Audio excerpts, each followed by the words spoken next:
ETF index mutual funds నేర్చుకుని stock మార్కెట్లో రాణించాలనుకుంటున్నారా? వెంటనే ఈ నెంబర్కి కాల్ చేయండి.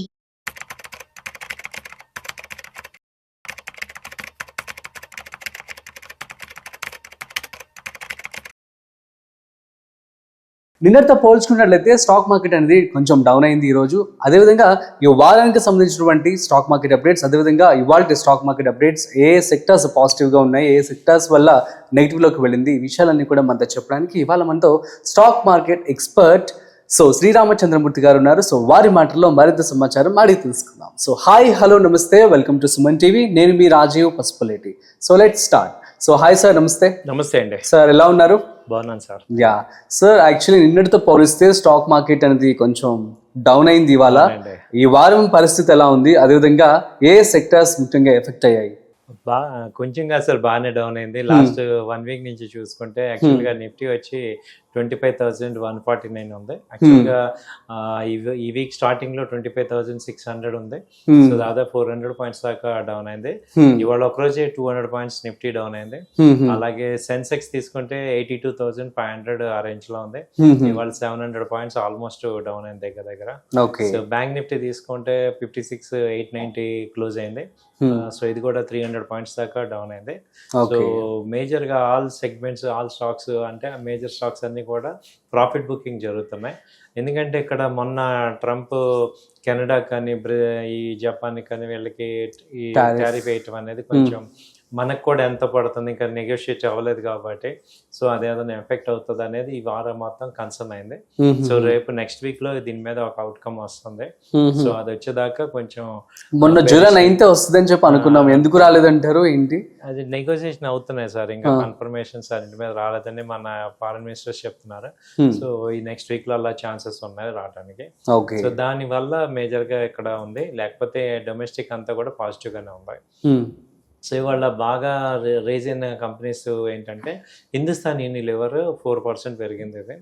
సో అలాగే ఎస్బీఐ లైఫ్ 2%, సన్ ఫార్మా కూడా ఒక 1% పెరిగింది. అలాగే బాగా డ్రాగ్ అయింది ఏంటంటే టీసీఎస్ 3.5%. రిజల్ట్ అంత ఎక్స్పెక్ట్ చేసిన రిజల్ట్ రాలేదు నిన్న. సో దాంతో ఇది కొంచెం బాగా డౌన్ అయింది. దాంతోపాటు ఆటోమొబైల్లో ఈ హీరో మోటార్ 2-3% దాకా ఫాల్ అయింది. సో అలాగే M&M, Tata Motors, Bajaj auto, all auto sectors బాగా ఫాల్ అయినాయి. అలాగే ఐటీ సెక్టర్స్ అన్ని కూడా బాగా డౌన్ అయినాయి. ఎన్పి కానీ, తర్వాత టీసీఎస్, నౌకరీ, సో ఇవన్నీ కూడా వచ్చాయి. టెక్ మహీంద్రా కూడా డౌన్ అయింది. ఇప్పుడు మనం సెక్టర్ వైజ్గా చూసుకుంటే ఏ సెక్టర్స్ బాగా ఉన్నాయంటే ఓన్లీ ఫార్మా సెక్టర్ బాగా లీడింగ్ వచ్చింది. సో ఫార్మాలో కూడా గ్లెన్మార్క్ కి మంచి క్యాన్సర్ డ్రగ్ ఒకటి వర్కౌట్ అయింది. దాంతో అది బాగా లీడ్ అయింది. సో బాగా డౌన్ అయింది చూసుకుంటే metals, banking, PSU banks, finance అన్నీ కూడా డౌన్ అయినాయి. సో ఓన్లీ 2 సెక్టర్సే బాగున్నాయి అన్నమాట, బాగా ఇవాళ అవుట్ పర్ఫార్మ్ చేశాయి. ఎఫ్ఎంసీజీ ఒకటి, ఎఫ్ఎంసీజీలో హిందుస్థాన్, అదే యూనిలివర్. సో ఇవి నెక్స్ట్ ఫార్మా సెక్టర్స్ లో బాగా పెరిగింది. అయితే ఏంటంటే ఇటు మనం తీసుకోవాల్సింది ఏంటంటే ఈ సెలెక్టివ్ సెక్టర్స్ లో ఏవైతే మంచి కంపెనీస్ డౌన్ ఉన్నాయో వాటిల్లో ఒక మంచి లాంగ్ టర్మ్ ఇన్వెస్ట్మెంట్ కి తీసుకోవచ్చు నిఫ్టీ 50లో. సో ఎందుకంటే నెక్స్ట్ ర్యాలీ కూడా మళ్ళీ వచ్చినప్పుడు పికప్ అవుతుంటాయి. సో ఇది సెలెక్టివ్ గా చూసుకోవచ్చు. సో ఇది మేజర్ గా ఎఫెక్ట్ అయిన స్టాక్ మార్కెట్స్ అండి. ఓకే, సో మరి ఈ యొక్క పర్ఫార్మెన్స్ చూసుకొని నెక్స్ట్ వీక్ పర్ఫార్మెన్స్ ఎలా ఉంటుందంటే ఏమంటారు? నెక్స్ట్ వీక్ అయితే బాగా సపోర్ట్ లెవెల్స్ నిఫ్టీకి అయితే 25,000 దగ్గర మేజర్ సపోర్ట్ అండి. ఇప్పుడు ఇంకొక 150 పాయింట్స్ డౌన్ అయినా మళ్ళీ అక్కడి నుంచి సపోర్ట్ తీసుకుంటుంది. బ్యాంక్ నిఫ్టీ కూడా లాస్ట్ టైం 56,500, 300 దగ్గర మేజర్ సపోర్ట్ తీసుకుంది. సో అక్కడి నుంచి మళ్ళీ సపోర్ట్ తీసుకుని పైకి వస్తాయి. లాస్ట్ మంత్ కూడా అలాగే జరిగింది. అయితే జనరల్గా ఏంటంటే ఈ జూలై, ఆగస్టు, సెప్టెంబర్ ఈ 3 నెలలు కూడా ట్రెండ్ పాజిటివ్ గానే ఉంటుంది ఓవరాల్ గా. అంటే మధ్య మధ్యలో డిప్ అయినా కానీ ఓవరాల్ గా ట్రెండ్ పాజిటివ్ గానే ఉంటుంది. మనం కూడా చూసుకుంటే ఇంటర్నేషనల్ గా పెద్ద గందరగోళాలు లేవు, ఎందుకంటే ఇరాన్ ఇజ్రాయెల్ వార్ అయిపోయింది. అలాగే ఓన్లీ యుక్రెయిన్ కంటిన్యూ అవుతుంది కానీ ఇంకా మిగతా ఏమీ లేవు.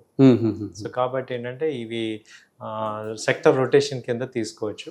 ఓకే, అలాగే డిఫెన్స్ స్టాక్స్ కూడా బాగా తగ్గాయి. సో డేటా ప్యాటర్న్స్ 100 పాయింట్స్ పడింది. తర్వాత హాల్ కానీ, మెస్డాక్ కానీ, బీడిఎల్ ఇవన్నీ కూడా బాగా తగ్గాయి.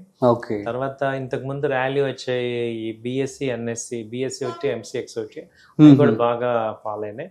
సో ఇవన్నీ కూడా మనం చెక్ చేసుకొని ఏదన్నా మంచి ఇన్వెస్ట్మెంట్స్ కింద చేసుకోవచ్చు. ఓకే, సో మరి ట్రంప్ టారిఫ్, సో ఇది నెక్స్ట్ వీక్ వెలువడే అవకాశం ఉందా? దీనివల్ల మన ఇండియాకి ఇంకెంత ఎఫెక్ట్ ఉండే ఛాన్స్ ఉంటుంది? ఏ గూడ్స్ మీద యొక్క టారిఫ్ పడే ఛాన్స్ ఉంటుంది? ట్రంప్ వచ్చి మేజర్గా మనకి ఎక్స్పోర్ట్స్ వచ్చేసి డ్రగ్స్ ఉంది సార్, ఫార్మా ఒకటి ఉంది, ఐటీ ఒకటి ఉంది, తర్వాత ఫుడ్ ప్రాసెసింగ్ ఎక్కువ ఉంది. సో ఈ మూడింటి మీద ఎఫెక్ట్ అవుతాయి అన్నమాట. ఓకే, సో వాటి మీద ఇప్పుడు పెట్టబోయే ఛాన్స్ అయితే ఉంది అంటారు. ఒకవేళ ట్రంప్ టారిఫ్ పెంచినా అవుతాయి. సో అలాగే ఇంకేంటంటే మనకి ఆటోమొబైల్స్ కొంత imported aluminium, steel, automobiles export చేస్తున్నాం. అది ఆటోమొబైల్ అది కూడా కొంచెం ఇంపాక్ట్ అవుతుంది. సో అవి 4 సెక్టర్స్ కొంచెం అవుతాయి. ఏదైనా ఏంటంటే ఇండియాకి యుఎస్ కి మంచి బాండింగ్ అయితే ఉంది. లాస్ట్ 20 years నుంచి ట్రేడ్ గ్రో అవుతుంది. సో అలాంటి గ్రోత్ ని ఇద్దరు కూడా స్పాయిల్ చేసుకునే ఉద్దేశం ఎవరికి లేదు కాబట్టి మన ఇండియన్స్, మన గవర్నమెంట్స్ కొంచెం నెగోషియేట్ చేస్తున్నారు వాళ్ళతో. లేకపోతే మొన్నే మనకు కూడా, ఎందుకంటే బ్రిక్ మీద ఆయన నెగిటివ్ గా ఉన్నాడు, 10% ఎక్స్ట్రా వేస్తా అంటాడు. బ్రిక్ మొన్న మీటింగ్ జరిగింది కదా, సో అందులో బ్రెజిల్ మీద బాగా ఎఫెక్ట్ చేశారు. ఇప్పుడు మళ్ళీ ఇండియాకి అవ్వలేదు, ఎందుకంటే India is one of the powerful అవుతుంది కాబట్టి వాళ్ళు కూడా కన్సిడర్ చేస్తుంటారు. ఓకే, సో మేబీ ఇండియాని కన్సిడర్ చేసే అవకాశం ఉంది అండి. మనకి ఎఫెక్ట్ ఉండదు, సో నార్మల్ గా తీసుకోవచ్చు ఇది. సో ఈ డిప్ ని కూడా నార్మల్ గా తీసుకోవచ్చు. మామూలుగా 200 points, 500 points plus or minus అనేది నార్మల్ మూవ్మెంట్ స్టాక్ మార్కెట్ లో. సో మళ్ళీ ఒక 1 week 10 days లో మళ్ళీ రికవర్ అయ్యే ఛాన్స్ ఉంటుంది. Super sir, thank you so much. So guys, అర్థమైంది కదా, సో ఇవాళ స్టాక్ మార్కెట్ అప్డేట్స్ అనేవి సో శ్రీరామ్ చంద్రమూర్తి గారు ఇవ్వడం జరిగింది. మీకు కనుక ఏమైనా డౌట్స్ ఉంటే కామెంట్ చేయండి, మేము మీకు రిప్లై ఇస్తాము. అట్ ది సేమ్ టైం మీకు ఏమైనా టాపిక్ గురించి తెలుసుకోవాలనుకున్నా కూడా కామెంట్ చేయండి, వాటికి సంబంధించినటువంటి ఇన్ఫర్మేషన్ మేము ఇచ్చే ప్రయత్నం అయితే చేస్తాం. That's it. సో మరొక ఇంట్రెస్టింగ్ కాంటెంట్ తో మళ్ళీ కలుద్దాం. అంతవరకు చూస్తూనే ఉండండి సుమన్ టీవీ.